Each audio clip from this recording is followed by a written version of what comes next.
Norėdamas sukurti treniruotę, spaudžiu Workouts ir šioje vietoje spaudžiu Sukurti treniruotę.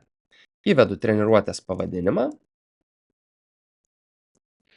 Čia galiu pasirinkti treniruotės dalies pavadinimą.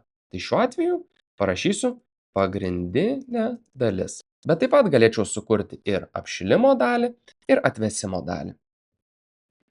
Sukurdamas pratimą, jį pasirenku iš jau sukurtų pratimų sąrašo.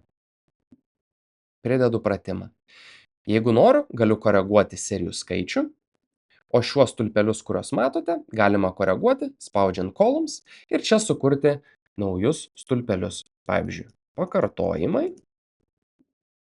ir trenerio komentaras. Prieš tai buvusius stulpelius išjungiu ir taip. Ir šioje vietoje tada matome pakartojimus ir trenerio komentarą.